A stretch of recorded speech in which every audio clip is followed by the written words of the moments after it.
Jó capítulo 4, os pensamentos de Deus não são os nossos. O amigo de Jó, chamado Eliafaz, diante das colocações dele, resolve declarar o que pensa e pergunta-lhe se ele ficaria ofendido se ele falasse, mas que ele não conseguiria ficar calado diante daquela situação. Ele diz: "Você ensinou muita gente e deu forças a muitas pessoas desanimadas. Quando alguém estava fraco e cansado, você os animava com suas palavras e os punha em pé. Mas agora chegou a sua vez de sofrer. E como então você perde a paciência e a coragem? O seu temor a Deus não lhe dá confiança? A sua vida correta não te enche de esperança? Você se lembra de alguma pessoa inocente ter caído em desgraça ou de alguma pessoa honesta ter sido destruída? Eu tenho notado que os que aram campos de maldade e plantam sementes de desgraça só colhem maldade e desgraça. Como uma tempestade, Deus os destrói em sua ira.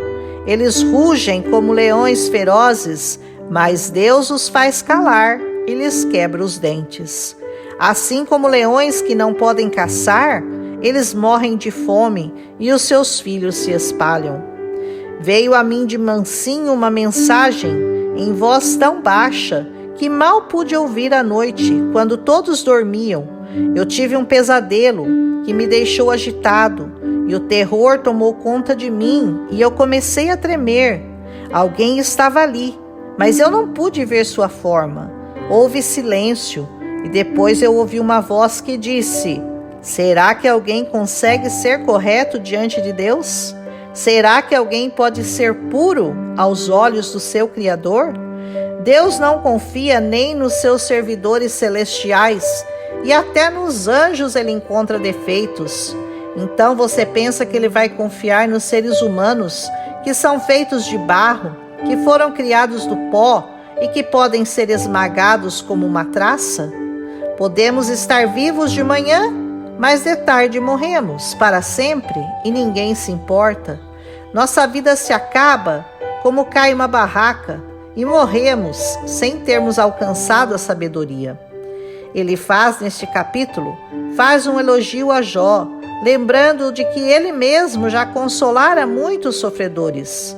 Mas depois, entretanto, ele afirma que o bom e o inocente não sofrem, pois o sofrimento seria reservado aos que vivem no pecado, e que Jó deveria estar colhendo frutos de suas ações.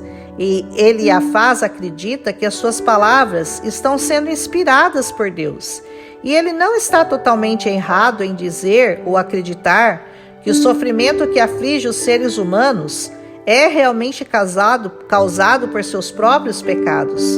Mas não podemos nos esquecer que muitos homens e mulheres que amam a Deus também enfrentam calamidades, catástrofes, desastres, mortes repentinas e turbulências em suas vidas, sem esperar por aquilo. Mas vamos considerar a visão de Deus.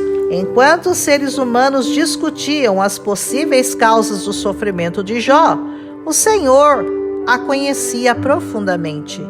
Enquanto os amigos de Jó o acusavam, Deus o via como inocente. Mesmo quando ficamos sem respostas, o Senhor sempre as tem.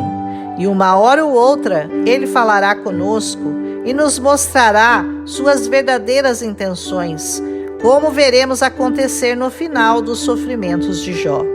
Então, confiar sem entender é bem mais sábio e prudente do que tentar entender as razões daquele que tem os pensamentos infinitamente mais elevados que os nossos e cujos caminhos são mais altos que os nossos caminhos.